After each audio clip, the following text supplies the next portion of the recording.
Lo tenan kan ketemu juara Asia 2 kali, Erick Thohir ketar-ketir. Apa alasannya? Jangan di-skip, simak beritanya. Lo viral nih bos, gak semua undian itu adil dan video ini bisa jadi buktinya. Seorang pejabat penting PSSI terekam kamera ngelakuin gerakan mencurigakan waktu drawing Liga 4. Tangannya ke bawah meja terus tiba-tiba hasil undiannya keluar. Kok bisa? Siapa dia? Dan apa yang sebenarnya terjadi di balik meja drawing itu? Waduh, gak bahaya tak? Ada sosok yang bongkar aib Nova Arianto. Siapakah dia? Simak terus beritanya. Ini nih, ada berita yang baru nih. Pengakuan jujur sang kiper bikin keputusan yang fatal dan akibatnya meledak. Gol indah dari pemain muda Persija. Siapa dia? Dan kenapa dia blunder? Lo nggak akan nyangka jawabannya.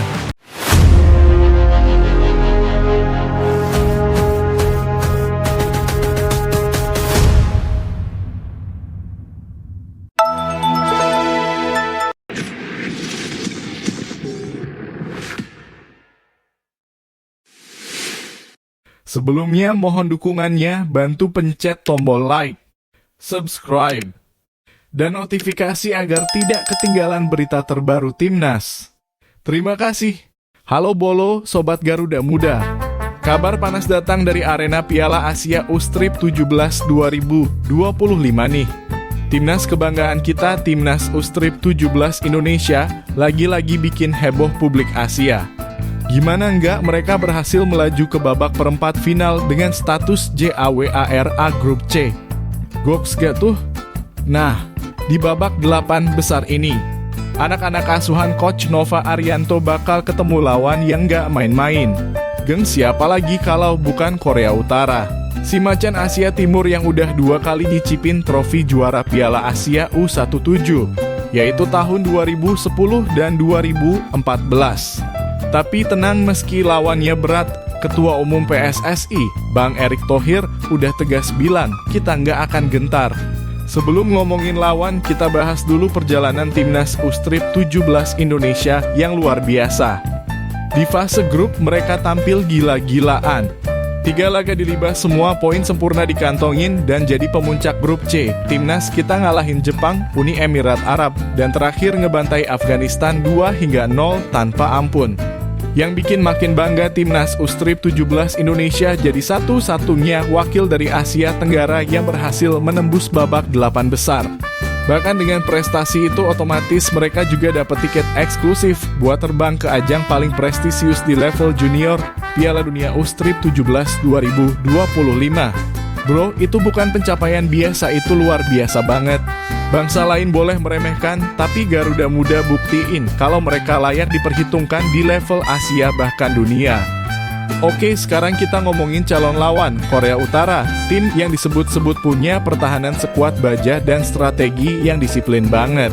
Mereka lolos dari grup D sebagai runner-up dengan 5 poin, tapi jangan anggap remeh. Meski nggak jadi juara grup, mereka tetap tampil konsisten dan tangguh. Selama fase grup, gawang mereka susah banget dibobol. Ini bukti bahwa lini belakang mereka bukan kaleng-kaleng. Apalagi Korea Utara punya sejarah panjang di level junior. Mereka 2 kali juara Piala Asia U-Strip 17 dan dikenal sebagai tim yang gak gampang gugup di momen krusial. Mereka itu ibarat tim senyap tapi mematikan. Kelihatannya kalem tapi bisa menggigit kapan aja. Tapi tenang bro, Timnas kita udah siap banget buat ngeladeni tekanan itu. Coach Nova nggak buang waktu setelah pertandingan lawan Afghanistan. Dia langsung gaspol fokus buat nyiapin taktik melawan Korea Utara. Dari segi fisik, mental, sampai strategi lapangan, semuanya dibalikin ke mode tempur. Pemain-pemain kunci kayak Sahabi Goli Iputu Panji Apriawan dan Avandra Florasta terus digembleng biar makin klop dan siap tempur. Apalagi gaya main Korea Utara cenderung pressing tinggi dan cepat, jadi adaptasi dan kesiapan sangat dibutuhin. Coach Nova juga paham banget lawan ini berat. Tapi dia percaya bahwa dengan semangat juang tinggi dan mental baja, Garuda Muda bisa kasih kejutan. Ingat, ini sepak bola bro. Siapa aja bisa menang kalau punya determinasi dan strategi jitu. Bang Erik sebagai ketum PSSI juga nggak tinggal diam. Lewat akun Instagram pribadinya, beliau kasih semangat penuh ke anak-anak Garuda. Katanya 8 tim udah memastikan tempat di babak 8 besar Piala Asia U-Strip 17 2025 dan Indonesia jadi satu-satunya wakil Asia Tenggara. Ini bukan hal yang mudah, tapi bukan juga yang nggak mungkin. Beliau juga ngingetin kalau dari 8 tim yang lolos, 5 diantaranya pernah juara Piala Asia U-Strip 17. Jadi, tantangan makin berat di babak ini. Tapi justru disinilah karakter tim diuji. Kata Bang Erik lagi, Korea Utara udah 2 kali juara, tapi itu nggak akan bikin kami takut. Kami siap berjuang dan membawa Garuda terbang tinggi. Kemenangan lawan Korea Utara bakal ngasih tiket ke semifinal dan tentunya jadi sejarah baru buat sepak bola usia muda Indonesia. Bayangin kalau mereka bisa nembus semifinal, terus lanjut ke final, itu bisa jadi tonggak kejayaan generasi baru sepak bola Indonesia. Harapan kita semua jelas, semoga Garuda Muda main lepas, fokus, dan bisa kasih permainan terbaik mereka. Gak perlu takut sama nama besar lawan, karena yang penting adalah semangat dan kemauan buat menang. Buat kalian semua yang lagi nonton video ini, yuk bareng-bareng dukung Timnas U-Strip 17 Indonesia. Jangan cuma jadi penonton, tapi jadi supporter sejati. Kasih semangat, share kabar baik ini, dan doain yang terbaik buat Garuda Muda. Karena ingat, setiap langkah mereka di lapangan adalah mimpi jutaan rakyat Indonesia. Dan setiap gol yang mereka cetak adalah detak jantung kebanggaan bangsa. Jadi, gas terus Garuda Muda. Lawan boleh hebat, tapi semangat kita lebih hebat. MERDEKA.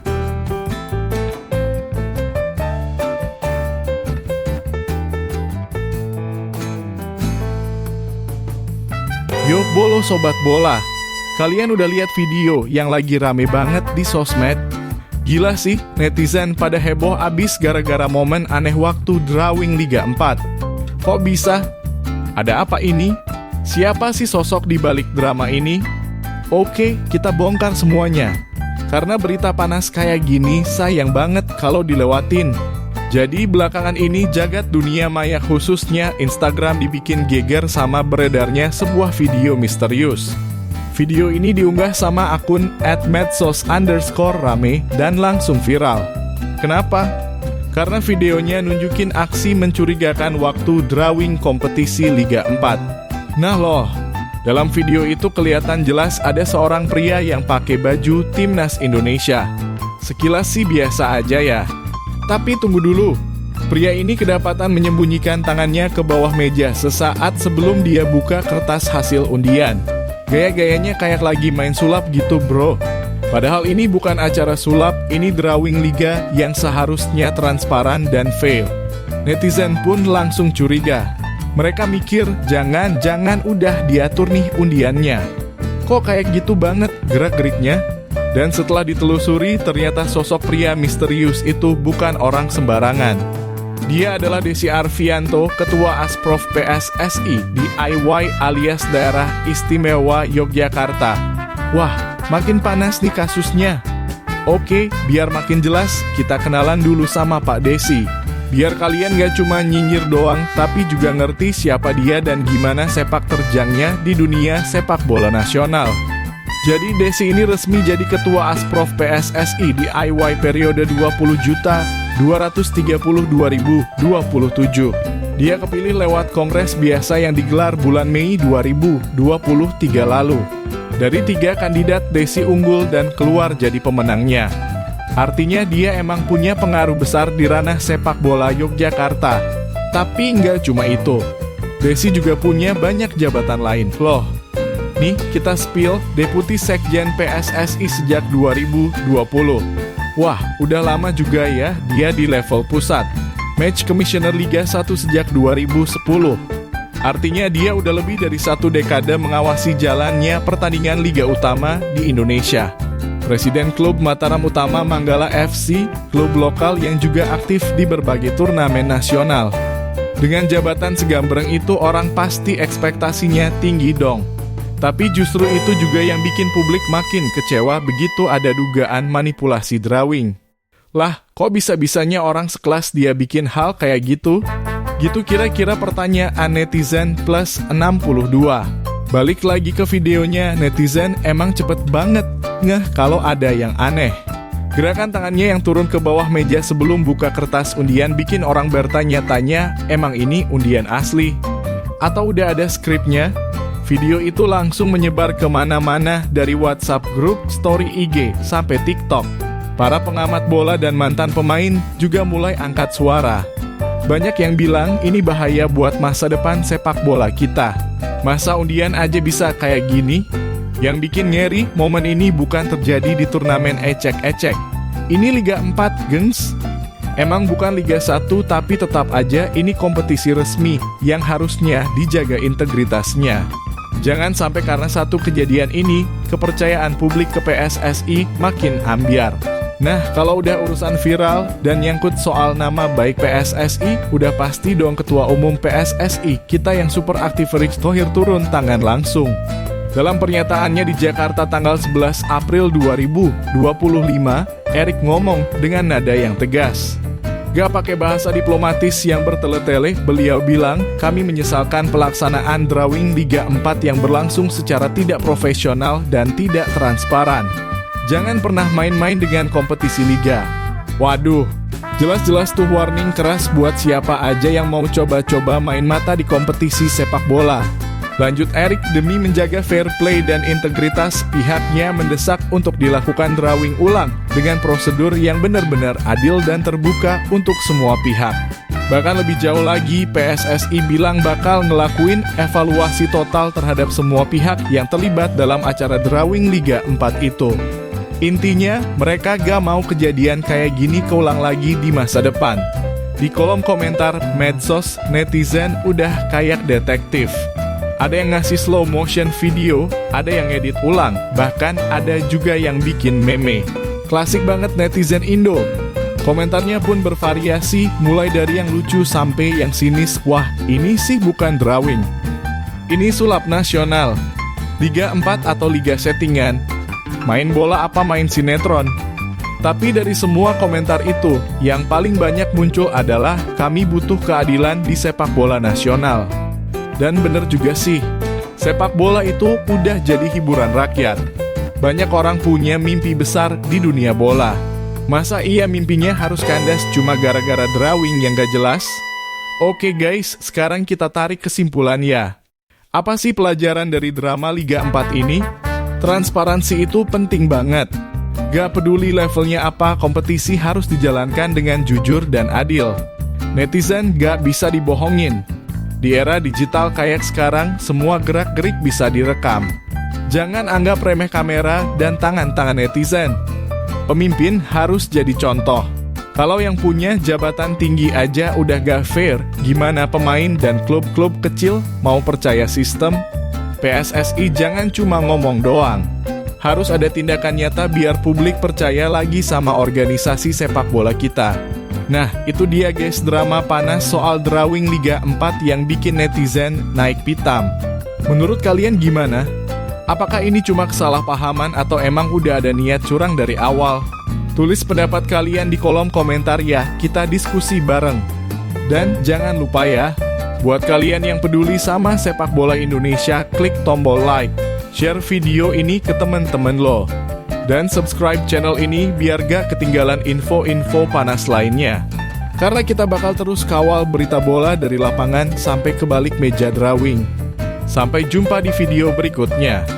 Jangan lupa, fair play bukan cuma slogan, tapi harga mati. Peace out!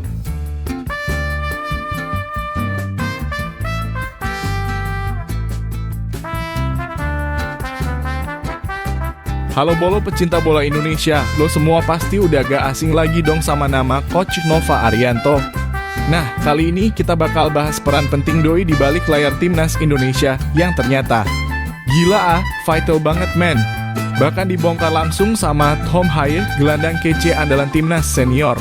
Siap-siap kaget ye, karena yang kita sangka cuma asisten pelatih ternyata punya andil besar banget buat prestasi timnas. Yuk kita kulik tuntas, jangan di skip bro.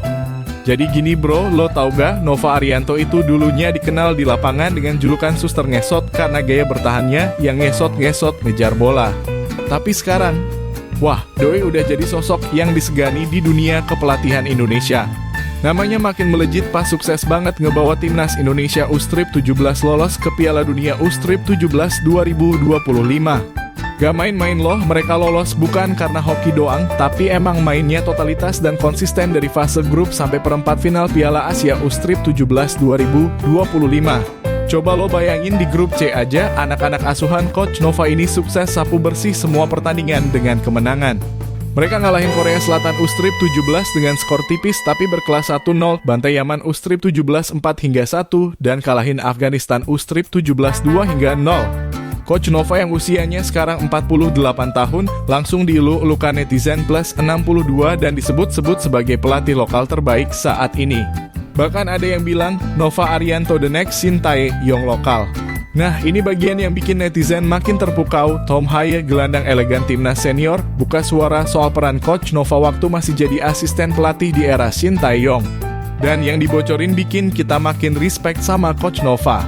Di podcast pribadi Tom Haye yang berjudul The Haye Way, Doi cerita langsung kalau Coach Nova punya peran super penting dalam tim, yaitu ngurusin set pieces alias bola-bola mati. Iya, gue kerja bareng dia di timnas. Dia tanggung jawab banyak soal set pieces, kata Tom Haye pas ngobrol sama temennya Neal Peterson.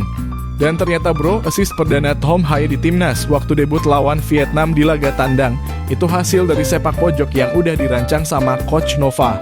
Tom ngirim umpan silang, disambut sama tandukan Jay Itzes dan gol deh.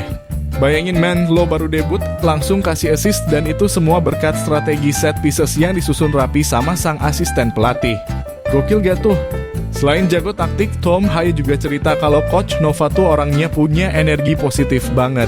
Bawaannya semangat antusias dan bisa nularin vibe positif ke pemain lain. Dia orang yang sangat memiliki energi positif. Pria yang sangat bersemangat. Senang banget lihat dia sekarang jadi pelatih utama, lanjut Tom. Wah, jarang banget loh pelatih yang bukan cuma ahli taktik tapi juga bisa jadi motivator, kayak punya aura pembakar semangat gitu. Gak heran anak-anak U-Strip 17 bisa tampil maksimal di bawah asuhan beliau. Coach Nova tuh udah jadi orang kepercayaan Sintayong sejak awal karier Doi di timnas Indonesia tahun 2020. Gak cuma di timnas senior, Coach Nova juga ikut ngebantu di timnas U-Strip 19 dan U-Strip 23. Loyalitasnya 10/10. Makanya pas PSSI butuh pelatih buat timnas U-Strip 17 di awal 2024, tanpa pikir panjang mereka langsung nunjuk Nova Arianto. Dan terbukti keputusan itu gak salah sama sekali. Siapa Tom Haye? Gelandang cerdas berdarah Indonesia. Buat lo yang belum terlalu kenal sama Tom Haye, sini gue kenalin dikit. Tom Jan Marinus Haye lahir di Amsterdam, Belanda, tanggal 9 Februari 1995. Tapi dia punya darah Indonesia, bro. Kakeknya asli Solo, neneknya dari Sulawesi Utara. Jadi meski lahir dan besar di Belanda, hati Tom setengah merah putih. Posisi dia gelandang bertahan, tapi jangan salah visi bermainnya luar biasa, umpannya tajam, dan cara dia baca permainan tuh udah level dosen. Gak heran dia dijuluki The Professor sama fansnya. Karier Eropa yang mewah, modal besar buat timnas. Sebelum gabung timnas Indonesia, Tom udah kenyang banget pengalaman di klub-klub top Eropa. Dia pernah bela AZ Alkmaar, Willem II, Lecce dalam kurung, Italia, ADO Den Haag, NAC Breda, dan SC Heerenveen, dan sekarang lagi main di Almere City, Eredivisie. Pengalaman dia di berbagai liga dengan gaya permainan berbeda bikin dia paham banget berbagai skenario pertandingan. Dia tuh tipe pemain yang bisa bawa tenang tim, ngatur tempo, dan kasih kreativitas dari tengah. Emang cocok banget buat jadi jenderal lapangan di timnas Garuda. Dan naturalisasinya yang rampung Maret 2024. Wih, langsung disambut hangat, bro. Timnas dapat upgrade besar-besaran di lini tengah berkat kehadiran dia. Lo bayangin, timnas kita sekarang punya Coach Sintayong yang tegas dan visioner. Ada Nova Arianto yang loyal dan jago banget ngatur detail kayak set pieces. Dan Tom Haye yang bisa jadi otak permainan di tengah lapangan. Kombo maut ini bisa jadi kunci sukses Indonesia di ajang internasional dari level junior sampai senior. Makin solid, makin siap bersaing, makin pededong lawan negara-negara besar. Fans Coach Nova layak dapat kesempatan di timnas senior. Setelah lihat hasil kerja Coach Nova di U-Strip 17, banyak fans yang mulai bersuara kenceng, kasih dong kesempatan buat Coach Nova megang timnas senior. Apalagi kalau STY nanti cabut atau kontraknya habis, masa kita gak punya pelatih lokal yang layak nerusin? Nah, Coach Nova bisa jadi opsi ideal. Udah kenal kultur, punya pengalaman internasional, dan jelas punya chemistry sama pemain. Kesimpulan, jangan remehin peran asisten pelatih. Kadang kita cuma fokus sama pelatih kepala, padahal di balik layar ada peran besar dari asisten pelatih kayak Coach Nova Arianto. Tanpa orang kayak dia, banyak strategi gak jalan maksimal. Tom Haya udah ngebuktiin sendiri, bahkan assist pertamanya lahir dari hasil kerja Coach Nova. Jadi mulai sekarang hargai semua orang di tim, bro, karena kemenangan itu kerja bareng. Gimana menurut lo, bro? Apakah Coach Nova emang layak jadi pelatih utama timnas di masa depan? Drop pendapat lo di kolom komentar, dan jangan lupa like, share, dan subscribe biar gak ketinggalan update seru seputar timnas dan sepak bola Indonesia lainnya. Next episode mau bahas siapa lagi nih? Mau dibongkar cerita siapa? Tulis di bawah, kita bahas tuntas.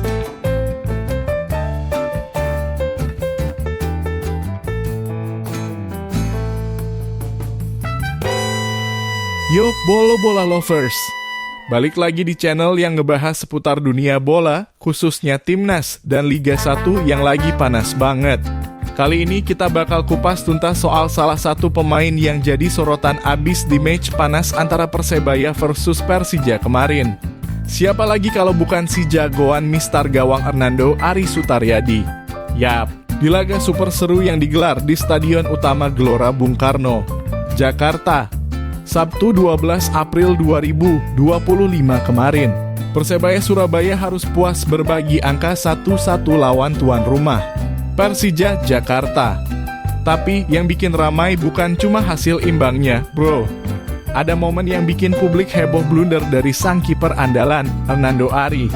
Jadi buat lo semua yang ketinggalan momen panas ini, duduk yang manis, siapin kopi, dan jangan skip video ini. Karena kita bakal bahas dari A sampai Z, mulai dari kronologi blundernya, reaksi Hernando, respon tim, sampai apresiasinya buat para bonek yang selalu setia dukung tim kebanggaan Surabaya. Oke, kita mulai dari jalannya pertandingan dulu ya. Jadi, laga pekan ke-28 Liga 1 2024 hingga 2025 ini emang udah ditunggu-tunggu. Persija lawan Persebaya tuh ibarat duel klasik yang gak pernah kehilangan greget. Walaupun gak ada embel-embel rivalitas panas kayak zaman dulu, tensinya tetap tinggi, bro. Persebaya datang ke Jakarta dengan harapan bawa pulang 3 poin, apalagi posisi mereka di klasemen lagi nempel ketat sama Dewa United dan masih ngejar Persib Bandung yang ada di puncak. Tapi ya gitu deh, bola itu bundar dan pertandingan kemarin penuh drama.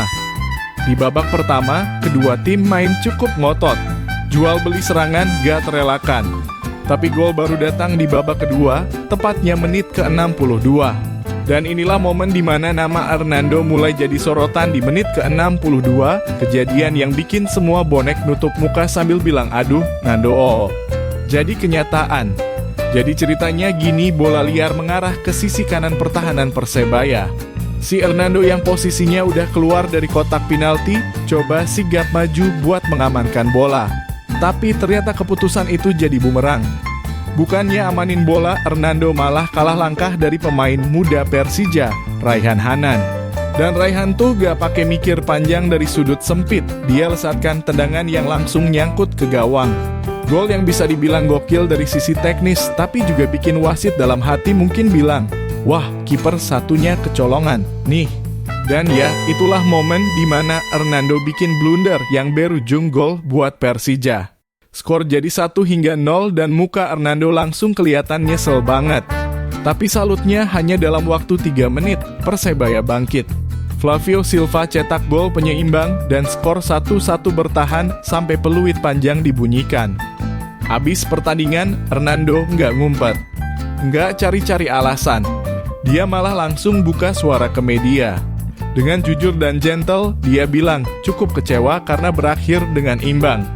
Apalagi tadi golnya kesalahan saya. Gokil sih. Di era sekarang gak semua pemain berani ngomong kayak gitu.